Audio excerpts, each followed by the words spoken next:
El día de hoy vamos a desarrollar una reflexión sobre lo que han sido los procesos agrarios en el siglo XX en la economía colombiana, como una reflexión dentro del curso de Historia Económica de Colombia 2, perdón, y cómo estos se pueden entender en un contexto amplio de desarrollo económico, pero también de enormes complejidades a la hora de pensar los procesos rurales en un contexto tan diverso como el colombiano. De entrada habría que decir que durante todo el siglo XIX o buena parte de la segunda mitad del siglo XIX y principios del siglo XX, la tierra fue fundamentalmente no solamente una perspectiva productiva o un modo de producción, sino que también tuvo, y es importante considerarlo, como una de las formas de poder político y social de más relevancia para la construcción de un imaginario de Estado y de nación durante las primeras décadas del siglo XX. Por eso no se podría considerar la tierra única y exclusivamente como un factor productivo, sino también como una forma de poder social y político que puede trascender hasta los actuales procesos rurales en el siglo XXI. El segundo aspecto tiene que ver con cómo la gran hacienda fue un elemento determinante en el desarrollo agrario y a partir de esta gran hacienda se fueron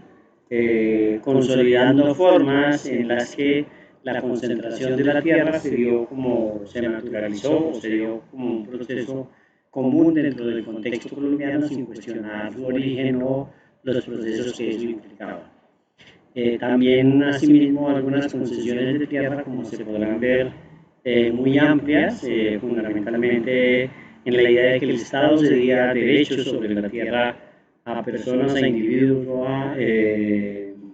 empresas que se comprometían a desarrollar ciertas obras públicas, pero a la larga esas concesiones terminaban acumulando tierra sin desarrollar ampliamente una estructura que permitiera el desarrollo productivo y el desarrollo social de las regiones rurales más atrasadas del contexto colombiano, y a su vez determinaban también una forma muy compleja de acción política en la que no se permitía el acceso a tierra a colones o a campesinos sin tierra que emigraban hacia esas zonas. Tal vez es la colonización antioqueña donde más se va a ver esto presente, y se creará una forma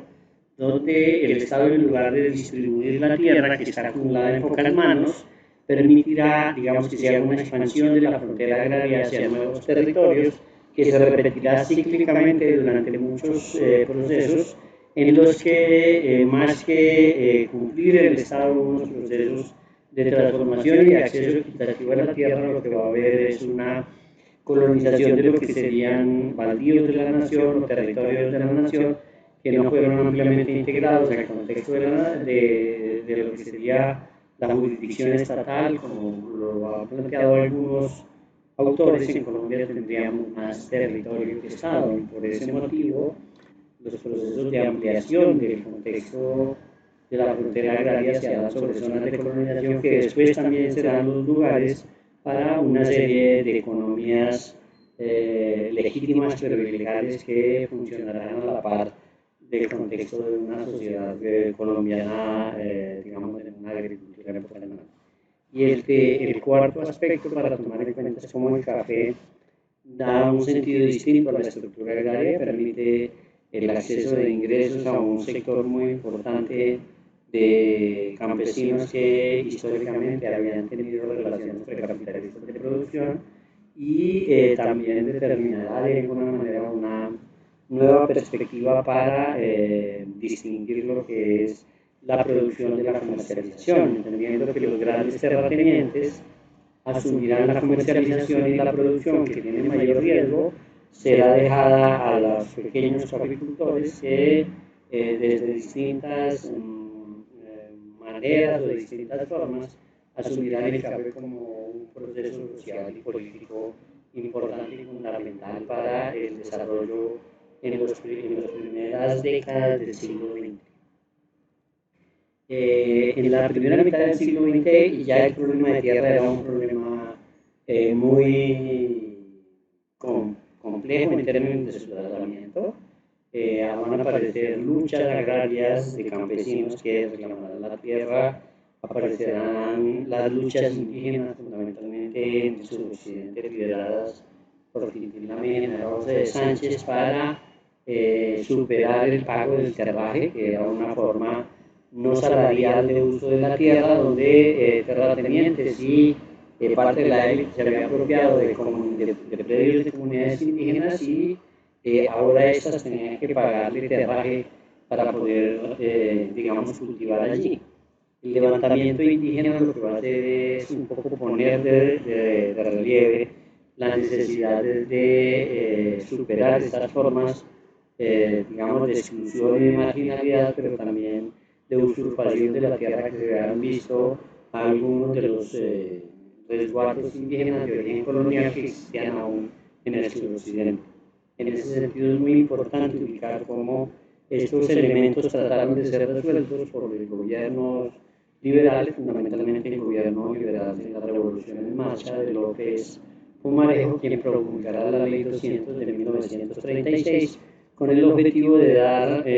propiedad o otorgar algunos derechos sobre individuos que tuvieran mejoras y que hubieran estado presentes en algunas zonas rurales durante un buen tiempo y que les daría cierta posibilidad de acceso a ellos. Solamente era un proceso que aspiraba a formalizar algunas zonas de colonización de bandidos de la nación, pero aún así generó el proceso de rechazo de parte del Partido Conservador y buena parte de la Iglesia. Este proceso, digamos, de primer intento de hacer de la tierra un factor que pudiera, digamos, contener el contexto social tan complejo que se daba, pues va a ser revertido cuando en el segundo gobierno de López Pumarejo se va a promulgar la Ley 100 de 1944 que buscará echar atrás parte de los avances y adelantos que se habían dado en la primera gobierno de López Pumarejo para el acceso a la tierra y buscará fundamentalmente detener estos procesos de desarrollo de una perspectiva agraria mucho más incluyente y que le dé acceso a la gente a ese factor tan importante como es la tierra. En un aspecto, digamos, ya para el siglo, ya para la segunda mitad del siglo XX, habría dos elementos que son importantes a notar. El primero es cómo lo que se conoció en Colombia como el fenómeno de la época de violencia va a determinar una concentración de la propiedad, es decir, muchos de los desplazamientos que se hicieron a partir de la presencia o la policía del Partido Conservador, lo que van a significar es una concentración de la tierra, unos sistemas de desplazamiento de las personas que viven en ciertos sectores y eso va a llevar a que el problema sea mucho más agudo, es decir, uno podría leer la violencia también de la década del 50, la violencia conservadora liberal, como un fenómeno fundamentalmente de concentración de la propiedad a partir de la expulsión masiva de gente de las comunidades rurales, de los contextos rurales. Digamos que para la década del 50 y el 60 ya existía el concepto del desarrollo, aparece como un gran elemento, pero en este caso es importante anotar la presencia de un factor que va a cambiar el panorama sobre el contexto de la tierra y es la Revolución Cubana de 1959. Esta revolución, pues, como se sabe, en un principio tiene una lucha contra la dictadura de Batista, pero después va a trabajar un proceso en el que implementará una reforma agraria y esa reforma agraria irá en contravía o irá en oposición fundamentalmente a los procesos de grandes producciones de caña que los norteamericanos tenían en la isla de Cuba. En ese sentido, la radicalización de la revolución la hará tomar parte en la Guerra Fría de la órbita soviética, pero también será importante que en el imaginario de muchos estará la idea de una posible reforma agraria retomando algunos lemas y algunos principios de lo que fue la reforma, o perdón, la que fue la revolución mexicana de tierra para el que la trabaja, y la distribución equitativa de la tierra en Cuba será uno de los detonantes para que en América Latina y en algunos de los gobiernos de la región se empiece a pensar que es necesario hacer un proceso de reforma agraria, pero fundamentalmente controlado por el Estado. En la reunión de Punta del Este de 1962, la OEA recomendará impulsar reformas agrarias en el contexto de las sociedades latinoamericanas, pero en este caso administradas por el Estado. En el 61, para el caso colombiano, se va a crear el Instituto Colombiano de la Reforma Agraria, es decir, 2 años después de la Revolución Cubana, y este instituto tratará de hacer un proceso de reforma agraria que tendrá diferentes sentidos, pero fundamentalmente será desarrollado y central en la perspectiva de que la nación o el Estado-nación controle las formas de organización y las formas de distribución de tierras sin que eso pueda terminar, digamos, un poco bajo la jurisdicción o bajo la perspectiva de la influencia comunista o de la influencia de la perspectiva de izquierda de una reforma agraria de inspiración socialista. Por eso va a crear la Asociación Nacional de Usuarios Campesinos, con la idea de organizar a la gente para impulsar esta reforma. La ANUC, que tendrá, digamos, un origen estatal, desarrollará una presencia muy importante en muchos sentidos y en muchos escenarios de lucha, en el que el campesinado organizado ya no responderá solamente a las lógicas del gobierno y del Estado, sino que desatará una serie de formas de acceso a la tierra por diferentes sectores y en diferentes regiones. Aparecerán grupos movilizados que no están esperando que el Estado entregue la tierra, sino que estarán en la idea de la ocupación de las tierras y la idea de, a partir de allí, generar un espacio para lograr acceder a la tierra. En ese sentido, la NUC desbordará la lógica del Estado, después tendrá un conflicto interno que determinará en su división o en su perspectiva de no poder estructurar una sola idea de lo que una idea homogénea o una idea conjunta de hacia dónde sería este movimiento, digamos, rural de mucha importancia, pero tendrá de alguna manera también un sentido de dignificación y de reclamo por la tierra. Este proceso de reforma agraria que se inicia va a ser parado en 1972 cuando asume la presidencia Misael Pastrana Borrero, quien con algunas partes de la dirigencia conservadora y alguna parte de la dirigencia liberal hará un acuerdo, hará un pacto para detener el proceso de reforma agraria iniciado en los años anteriores y junto con los terratenientes se aliarán para imposibilitar o impedir que la reforma agraria siga la marcha que traía. Eso se va a conocer como el Pacto de Chicoral y en ese Pacto de Chicoral, pues, de alguna manera se dará la iniciativa de parar los procesos de reforma agraria. Podríamos decir también que para esta época del desarrollo pues habrá una agricultura comercial muy importante en los valles interandinos, fundamentalmente cálidos, se empezará una agricultura comercial de importancia como el arroz, como el sorgo, en algunas llanuras como el algodón y lo demás, y empezará un proceso paulatino y gradual donde se asumirán desarrollos tecnológicos, habrá un alto desarrollo tecnológico y también aparecerá ligado a lo que será el desarrollo rural integrado, que si bien puede entenderse como una política completamente paralela a este proceso de agricultura comercial, porque para algunos es solamente, solamente para pequeños productores, es evidente que su estructura de pensar la revolución verde, la idea de que es posible más hectáreas, más producción por hectáreas, va a desarrollar paquetes tecnológicos y una amplia dependencia de insumos químicos que en general serán insumos químicos importados.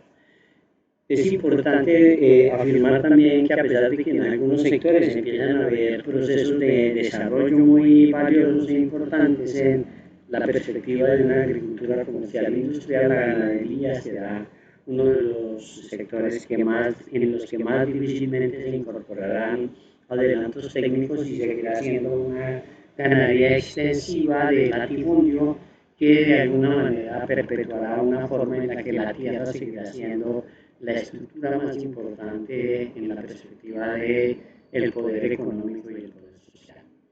En ese orden de ideas uno podría pensar que tanto el paro en la reforma agraria o la idea de no desarrollar una reforma agraria amplia y esta perspectiva de los cultivos comerciales van dándole una forma en la que el sector agrario va tomando la fuerza o la forma de un capitalismo agrario, de un capitalismo industrial, que en algunos sectores de América Latina después se va a conocer como agronegocio, pero que en el caso colombiano tendrá diferentes facetas y diferentes formas de ver y entender. Algunos de estas lógicas y procesos estarán atravesados por la geopolítica global, como será la industria del azúcar, y en otros casos será también una perspectiva de protección del Estado para algunos sectores económicos privados. Podríamos decir que en la década del 90 aparecen varios fenómenos que van a hacer que los temas agrarios empiecen a no tener la relevancia que tenían antes. Uno primero será cómo el fenómeno de apertura económica le dará mayor énfasis a otros sectores del contexto económico del contexto económico, digamos, del país y prácticamente la ruralidad o los sectores rurales terminarán siendo marginales o muy poco, digamos, tomados en cuenta en la perspectiva tanto de los análisis como de las políticas que se van a hacer. También porque era evidente que uno de los elementos de los cambios que se habían acontecido en décadas anteriores habían hecho que los países de mayor desarrollo capitalista tuvieran una capacidad productiva rural que superaba las condiciones y las posibilidades de los países de la periferia, entre ellos Colombia. Exceptuando algunas cosas distintas, como sería en este caso el café, pero para el café también se va a dar la ruptura del pacto de cuotas que va a implicar una nueva dimensión para la producción cafetera que ahora impulsará inclusive estrategias de sustitución de sus cultivos por otros. Y habrá también una desregulación de la importación de alimentos que pondrá en jaque y en quiebra la escasa o precaria capacidad de producción alimentaria local y va a determinar también una serie de fenómenos como la desaparición del maíz, digamos, dentro de la perspectiva de la producción local y la presencia de otros cultivos, digamos, más del orden comercial global que no pueden ser claramente desarrollados en una perspectiva de la agricultura nacional. También aparecerán nuevas lecturas para el sector rural, es decir, lo miraríamos ahora cuando va a aparecer la idea de la nueva ruralidad como un nuevo elemento fundamental a la hora de comprender lo rural, no solamente como un espacio productivo, sino como un espacio que tiene múltiples opciones y múltiples posibilidades, y esa perspectiva de la nueva ruralidad ayudará a pensar o a desarrollar o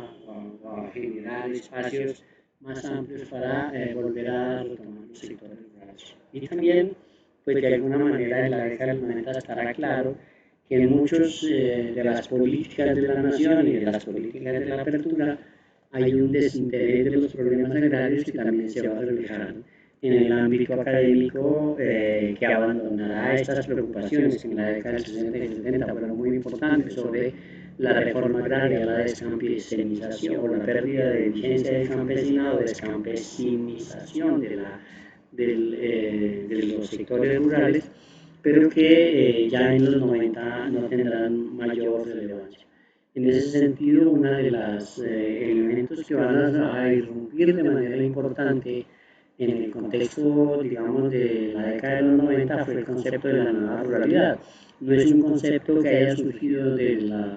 digamos, de la institucionalidad colombiana, sino que a nivel, digamos, general se va a empezar a plantear una nueva lectura de la ruralidad que pasa de no hablar de la tierra, sino empezar a hablar del territorio, que será un elemento, digamos, que en los 90 parecerá muy importante, sobre todo por los procesos de globalización y lo que implican en el ámbito del territorio estos procesos de globalización. Para algunos autores, como Carlos Salgado, la multifuncionalidad del territorio será un problema que tuvieron que afrontar en Europa cuando construyeron la Unión Europea y tuvieron que determinar cuáles eran los lugares más eficientes, y entonces se pensó en que no solamente se tenían actividades agrícolas en el territorio, sino que aparecían eso que serían en la nueva ruralidad una concepción de actividades no agrícolas. También el énfasis que va a tener ahora en los problemas ambientales, el deterioro ambiental creciente, la ausencia de una capacidad para detener el deterioro progresivo de, digamos, de los medios de vida, pues será otro problema fundamental, sobre todo por la relación campo-ciudad para lo que será el abastecimiento de bienes y servicios ambientales, que será una nueva dimensión para el mundo rural que tendrá que tomarse en cuenta. Pero era evidente también que en los 90 el contexto colombiano estaba atravesado por dos fenómenos que van a ser indisolubles para entender la dinámica y la dimensión colombiana. El primero era la presencia de cultivos de uso ilícito y del narcotráfico en muchos sentidos de la estructura productiva de la nación. Algunos inclusive hablarán como a partir de los 80 y los 90 se dará una contrarreforma agraria propiciada por las fuerzas, digamos, del narcotráfico, que empezarán a comprar tierras para un poco lavar los dineros que vienen del narcotráfico y en otro sentido para tener la capacidad de poder territorial en algunas zonas como el Magdalena Medio. Y el otro elemento, digamos, que estaría ahí es la persistente violencia sistemática que se va a dar en las zonas rurales por el desarrollo de empoderamiento tanto de las fuerzas insurgentes de izquierda que desde la década del 70 habían hecho presencia en muchas zonas, como de la aparición del paramilitarismo como una reacción a estas fuerzas de izquierda que tienen, digamos, presencia en el contexto regional y que podrían ser en ese sentido muy importantes. Entonces se empieza a pensar, se empieza a leer la ruralidad también como una forma para comprender los problemas que atraviesa el contexto colombiano, y ahí va a aparecer con fuerza la idea del conflicto, la idea de que la mayor cantidad de víctimas están en estas zonas, en estos territorios rurales, y que a partir de eso se requerirá o se tendrá la necesidad de pensar fundamentalmente en nuevas lecturas para el medio rural. Con la creación del Índice de Desarrollo Humano, el IDH, se hará en 2011 una lectura sobre qué tan distinto es un índice de desarrollo humano para alguien que habita una zona rural con relación a alguien que habita una zona urbana, y se encuentra que son casi 4 puntos los que distancian a alguien de la zona rural con alguien de la zona urbana en términos de condiciones de vida. También se va a plantear la idea de que hay unos municipios que, si bien se han censado como rural, como urbanos, en realidad están determinados por la ruralidad, llegando a pensar que el 74% de los municipios que hay en el contexto colombiano tienen más una lógica rural que una lógica urbana. Y también se llega a algo que más o menos tenemos claro y que de alguna manera se va a comprobar paulatinamente, es la idea de que la diferencia entre el cumplimiento de servicios en términos de lo rural y lo urbano es una de las grandes diferencias generadoras de desigualdad en el contexto de la sociedad colombiana. Por eso este informe hecho en 2011 por Naciones Unidas, titulado Razones para la Esperanza, lo que va a darnos cuenta es la enorme importancia que va a cobrar la identidad territorial por la emergencia que desde la Constitución de 1991 van a tener primero las comunidades indígenas y después las comunidades afro, con la titulación de gran parte de los territorios comunales en el Pacífico, y la otra es la necesidad creciente que empieza a existir por un campesinado que no ha sido reconocido, que estuvo ausente de la Constitución de 1991 y que piensa que mediante el reconocimiento de su perspectiva como sujeto político podrá también tener unas mejores condiciones a la hora de pensarse un desarrollo completamente distinto y con una posibilidad de revertir la histórica marginalidad a la que ha sido sometida durante un largo proceso de la historia de Colombia. El otro aspecto que sería importante mencionar es cómo en el 2014 se da por tercera vez en la historia de la estadística nacional, se hace un censo, se hace el tercer censo nacional agrario, y ese tercer censo nacional agrario empieza a denotar o a dar a entender una serie de cifras y de condiciones en las que se sigue enfatizando lo que ya habíamos un poco afirmado hasta aquí, y es que hay una enorme marginalidad en algunos sectores, especialmente en el suroccidente. La ruralidad seguirá siendo muy importante, pero tendrá enormes diferencias, tendrá una segregación importante, y que un elemento tan importante como el acceso a la tierra seguirá siendo uno de los factores pendientes o una de las perspectivas pendientes para poder resolver las desigualdades en el contexto rural. Este censo agrario, por primera vez aparecerá la discusión, o algunas organizaciones campesinas empezarán a plantearle al Estado la necesidad de que se cuente con una herramienta para la autoidentificación del campesinado como un actor político importante en las zonas rurales. El Estado negará ese derecho, y a partir de eso se desarrollarán varias acciones políticas, judiciales y de movilización que en la trayectoria